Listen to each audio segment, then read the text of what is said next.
नमस्कार. कधी विचार केलाय की आपल्या घरापासून मोठमोठ्या इंडस्ट्रीजपर्यंत ही सगळी वीज इतक्या सुरळीतपणे कशी पोचते?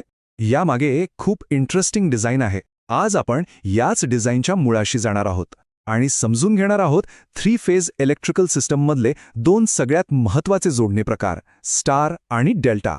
चला तर मग सुरू करूया.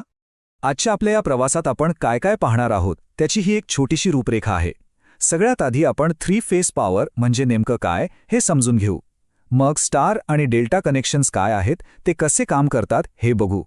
त्यानंतर या दोन्हींमध्ये नेमका काय फरक आहे याची तुलना करू आणि सगळ्यात शेवटी पॉवर, लोड आणि त्याचं मोजमाप कसं केलं जातं यावर नजर टाकू. चला तर मग आपल्या पहिल्या भागापासून सुरुवात करूया. थ्री फेज पॉवरची ओळख. आपल्याला नेहमी ऐकायला मिळतं थ्री फेज सप्लाय, पण याचा खरा अर्थ काय आहे आणि ती इतकी महत्त्वाची का आहे की तिला आधुनिक विद्युत वितरणाचा कणा म्हटलं जातं? आता इथे बघा, हे चित्र थ्री फेज सिस्टमचं सगळं रहस्य उलगडतं. इथे तीन वेगवेगळ्या करंटच्या लाटा दिसत आहेत आणि प्रत्येक लाट दुसऱ्यापासून बरोबर 120 अंशांनी पुढे किंवा मागे आहे. याचा फायदा काय? फायदा खूप मोठा आहे. जेव्हा एका फेजची पॉवर कमी होते ना, त्याच वेळी दुसरी फेज पॉवर द्यायला तयार असते. म्हणजे पॉवर सप्लायमध्ये कधीच खंड पडत नाही. तो अगदी एका नदीच्या प्रवाहासारखा सतत आणि एकसारखा वाहत राहतो. ठीक आहे, मग आता आपण या थ्री फेज सिस्टमच्या जोडणीच्या पहिल्या प्रकाराकडे वळूया. याला म्हणतात स्टार किंवा वाय कनेक्शन. आणि याला वाय का म्हणतात? कारण तुम्ही चित्रात बघालच त्याची रचना अगदी इंग्रजी अक्षर वाय सारखी दिसते. या चित्राकडे जरा लक्ष देऊन बघा. हे आहे स्टार कनेक्शनचं हृदय. इथे 3 वाइंडिंग्ज आहेत. समजा 3 कॉइल्स. या तिन्ही कॉइल्सचं एक एक टोक एकत्र आणून एका ठिकाणी जोडला आहे. हा जो कॉमन पॉइंट आहे ना, त्यालाच म्हणतात न्यूट्रल पॉइंट. आणि उरलेली जी 3 टोकं आहेत ती थेट आपल्या 3 लाईन्सना जोडली जातात. एकदम सोपी रचना आहे. बरं, मग या न्यूट्रल पॉइंटचं काम काय? तो इतका खास का आहे? कारण हा एक जादूचा बिंदू आहे असं समजा. या एकाच पॉइंटमुळे आपल्याला एकाच कनेक्शनमधनं 2 वेगवेगळे व्होल्टेज मिळतात. म्हणजे कसं? तर तुम्ही न्यूट्रल आणि कोणत्याही एका लाईनमध्ये व्होल्टेज मोजलं तर ते कमी असेल. समजा 230 व्होल्ट, जे आपल्या घरातल्या छोट्या उपकरणांसाठी चालतं. आणि 2 लाईन्समध्ये मोजलं तर ते जास्त असेल, म्हणजे 400 व्होल्ट, जे मोठ्या मशिनरीसाठी लागतं. हा आहे याचा सगळ्यात मोठा प्रॅक्टिकल फायदा. आता जरा गणिताकडे येऊया. स्टार कनेक्शनमध्ये एक गंमत आहे. इथे लाईनमधून वाहणारा करंट आणि फेजमधून वाहणारा करंट हे दोन्ही अगदी सारखेच असतात. म्हणजे IL बरोबर IP. पण व्होल्टेजचं तसं नाही.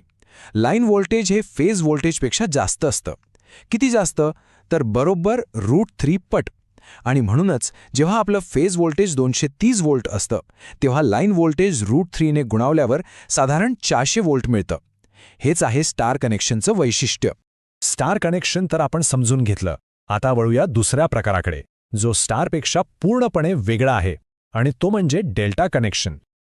याचं चिन्ह आहे ग्रीक अक्षर डेल्टा, डेल्टा, जे त्रिकोणासारखं दिसतं.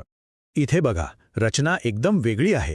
सगळ्यात आधी जी गोष्ट लक्षात येते ती म्हणजे इथे न्यूट्रल पॉइंट नावाचा प्रकारच नाहीये. मग जोडणी कशी आहे? तर एका वाइंडिंगचं शेवटचं टोक दुसऱ्याच्या सुरुवातीच्या टोकाला, दुसऱ्याचं शेवटचं तिसऱ्याच्या सुरुवातीला आणि तिसऱ्याचं शेवटचं परत पहिल्याच्या सुरुवातीला जोडलेलं आहे. म्हणजे एक पूर्ण बंदिस्त त्रिकोण किंवा लूप तयार झालाय. तर हा जो क्लोज्ड लूप आहे ना, हेच डेल्टा कनेक्शनचं मुख्य वैशिष्ट्य आहे. याचा साधा सरळ अर्थ असा की इथे करंटला फिरण्यासाठी एकच बंदिस्त मार्ग आहे. त्याला बाहेर पडायला किंवा परत यायला न्यूट्रलसारखा दुसरा मार्ग नाही. तो त्याच त्रिकोणामध्ये फिरत राहतो. आणि याचमुळे डेल्टा आणि स्टार यांच्या रचनेत जमीन आसमानाचा फरक आहे.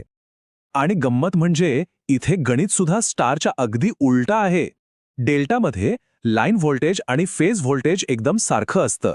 VL बरोबर VP. पण करंटचं काय? तर इथे लाईन करंट हा फेज करंटपेक्षा √3 पट जास्त असतो. बघा किती सोपं आहे लक्षात ठेवायला. स्टारमध्ये व्होल्टेज वाढतं आणि डेल्टामध्ये करंट वाढतो. अगदी उलटं. ठीक आहे, आपण स्टार पाहिलं, डेल्टा पाहिलं. आता या दोन्ही सिस्टम्सना समोरासमोर ठेवून त्यांची तुलना करूया. म्हणजे सगळे मुद्दे एकदम स्पष्ट होतील. एका वाक्यात सांगायचं झालं तर असं म्हणता येईल, स्टार कनेक्शन म्हणजे लवचिकता. कारण त्यात न्यूट्रल पॉइंट आहे, ड्युअल व्होल्टेज मिळतं, त्यामुळे हे डिस्ट्रीब्युशनसाठी उत्तम आहे. या उलट डेल्टा कनेक्शन म्हणजे ताकद. इथे न्यूट्रल नाही, पण उच्च करंट वाहून नेण्याची क्षमता आहे. म्हणून हे मोठमोठ्या इंडस्ट्रीज आणि मोटर्ससाठी वापरलं जातं. आता या तक्त्यामधून आपण हे फरक आणखी स्पष्टपणे समजू शकतो. पहिला मुद्दा न्यूट्रल पॉइंट, स्टारमध्ये आहे, डेल्टामध्ये नाही, संपला विषय. दुसरा मुद्दा व्होल्टेज, स्टारमध्ये लाईन व्होल्टेज फेज व्होल्टेजच्या 3 पट जास्त असतं, तर डेल्टामध्ये दोन्ही सारखेच. तिसरा मुद्दा करंट, इथे गोष्ट उलटी होते. स्टारमध्ये दोन्ही करंट सारखे, पण डेल्टामध्ये लाईन करंट फेज करंटपेक्षा 3 पट जास्त. आणि याच सगळ्या फरकांमुळे त्यांचा वापर ठरतो. स्टार वापरला जातो आपल्या घरांसारख्या ठिकाणी जिथे 2 प्रकारचे व्होल्टेज लागतात, तर डेल्टा वापरला जातो मोठ्या इंडस्ट्रीजमध्ये जिथे जास्त पॉवरची गरज असते. बरं, आत्तापर्यंत आपण या कनेक्शन्सची रचना आणि त्यांच्यातले व्होल्टेज करंटचे संबंध पाहिले. पण या सगळ्याचा अंतिम उद्देश काय आहे? तर पॉवर मिळवणं. चला तर मग आता पाहूया की या सिस्टम्समध्ये पॉवर, लोड आणि त्याचं मोजमाप कसं केलं जातं. आणि आता या संपूर्ण चर्चेतला सगळ्यात इंटरेस्टिंग भाग. आपण पाहिलं की स्टार आणि डेल्टाची रचना वेगळी आहे, त्यांचे व्होल्टेज करंटचे नियम वेगळे आहेत, मग त्यांची पॉवर काढायची सूत्रंसुद्धा वेगळी असतील, बरोबर? तर नाही. आणि हेच तर आश्चर्य आहे.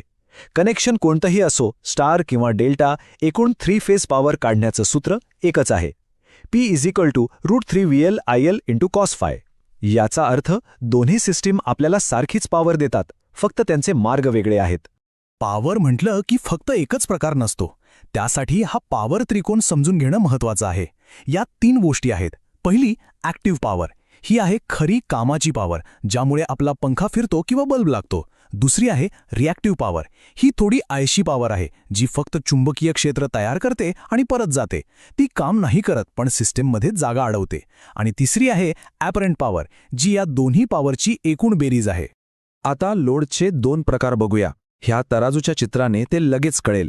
डावीकडे आहे बॅलन्स्ड लोड, म्हणजे तिन्ही फेजवर अगदी सारखा भार. तराजू एकदम सरळ आहे. याचं उत्तम उदाहरण म्हणजे 3 फेज मोटर. पण उजवीकडे बघा, हा आहे अनबॅलन्स्ड लोड. इथे तराजू एका बाजूला झुकला आहे. हे आपल्या घरांमध्ये होतं. एका फेजवर AC चाललाय, दुसऱ्यावर फक्त मोबाईल चार्जर आणि तिसऱ्यावर काहीच नाही. याला म्हणतात अनबॅलन्स्ड लोड. चला एक छोटंसं गणित करून बघूया, म्हणजे हे सगळं आणखी सोपं वाटेल. समजा आपल्याकडे एक स्टार कनेक्टेड लोड आहे आणि लाईन व्होल्टेज आहे 415 व्होल्ट. स्टेप 1, आधी फेज व्होल्टेज काढू. स्टारमध्ये काय नियम आहे? VPH = VL/√3. म्हणजे 415ला √3नी भागलं, उत्तर आलं साधारण 240 व्होल्ट. सोपं आहे. स्टेप 2, आता करंट काढू. ओहमचे नियम वापरून, म्हणजे 240ला 10ने भागलं तर करंट मिळाला 24 अँपियर. आणि आता शेवटची स्टेप, एकूण पॉवर. सूत्र वापरून या सगळ्या किमती टाकल्या की आपल्याला उत्तर मिळतं 17.3 किलोवॅट. पाहिलं किती सरळ आहे? आता प्रश्न येतो की ही पॉवर मोजायची कशी? तर त्यासाठी मुख्यत्वे 2 पद्धती आहेत. पहिली सिंगल वॅट मीटर पद्धत. ही सोपी आहे, पण तिची एक अट आहे. लोड हा बॅलन्स्ड आणि स्टार कनेक्टेडच पाहिजे, त्यामुळे तिचा वापर मर्यादित आहे. पण दुसरी पद्धत आहे 2 वॅट मीटर पद्धत. ही आहे खरी जादूगार, कारण ही पद्धत कोणत्याही परिस्थितीत काम करते. लोड स्टार असो वा डेल्टा, बॅलन्स्ड असो किंवा अनबॅलन्स्ड, ही तुम्हाला अगदी अचूक पॉवर मोजून देते. म्हणूनच प्रॅक्टिकली हीच पद्धत सगळीकडे वापरली जाते. आणि आपल्या आजच्या चर्चेच्या शेवटी ही आहे एक अल्टिमेट चीट शीट. यात स्टार आणि डेल्टा कनेक्शनसाठी लागणारी सगळी महत्त्वाची सूत्र एकाच ठिकाणी दिली आहेत. व्होल्टेज, करंट, पॉवर, सगळं काही. म्हणजे कधीही गरज पडली तर पटकन आठवण्यासाठी हा तक्ता खूप कामी येईल. तर आज आपण पाहिलं की स्टार आणि डेल्टा हे फक्त सर्किट डायग्राम नाहीत, तर ते आपल्या आजूबाजूच्या इलेक्ट्रिक जगाचे अदृश्य शिल्पकार आहेत. आपलं आयुष्य त्यांच्यामुळेच इतकं सोपं झालं आहे. आणि यावरून एक प्रश्न मनात येतो, अशी आणखी कोणती मूलभूत डिझाईन्स असतील जी आपल्या रोजच्या आयुष्याला इतक्या शांतपणे आकार देत आहेत, पण आपल्याला त्यांची जाणीवसुद्धा नाही? नक्की विचार करा.